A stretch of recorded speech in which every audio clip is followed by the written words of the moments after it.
या ठिकाणी नागरिकांच्या शेकडो प्रश्नांची सोडवणूक या ठिकाणी झालेली आहे। आपल्या सोबत आहेत डॉक्टर अतुल भोसले।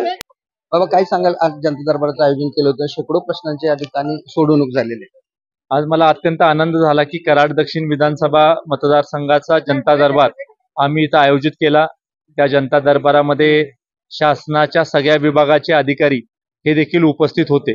महसूल खात्याशी निगडीत प्रश्न असतील, आरोग्य खात्याशी निगडीत प्रश्न असतील, नगरपालिकांशी निगडीत प्रश्न असतील, कृषी खात्याशी निगडीत प्रश्न असतील, विविध विभागाशी निगडीत प्रश्नांची सोडवणूक मोठ्या प्रमाणावर या जनता दरबारामध्ये झाली। आणि शेवटी मला एक अशा प्रकारची संस्कृती आपल्या कराडमध्ये रुजवायची आहे, जिथं अधिकाऱ्यांमधला आणि जनतेमधला जे अंतर आहे ते अंतर आपल्याला कमी करायचंय। शेवटी अधिकाऱ्यांना जनतेसाठी काम करायचंय आणि जनतेला अधिकाऱ्यांकडून काम करून घ्यायचं।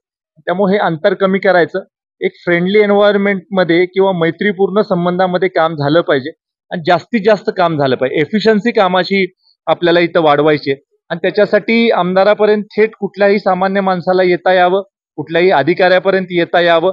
अधिकाऱ्यापर्यंत पोहोचत असताना कुठल्याही रांगेत उभा राहायची गरज नाही, कुठेही थांबायची आवश्यकता नाही।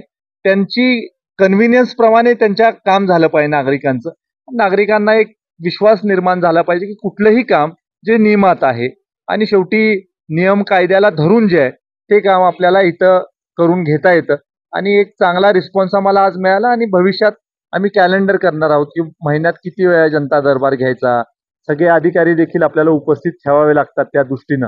त्यामुळे निश्चित स्वरूपी येणाऱ्या काळामध्ये लोकांची सोय ह्या सगळ्या आपण जे उपक्रम करतो याच्यामुळे होईल। धन्यवाद बाबा।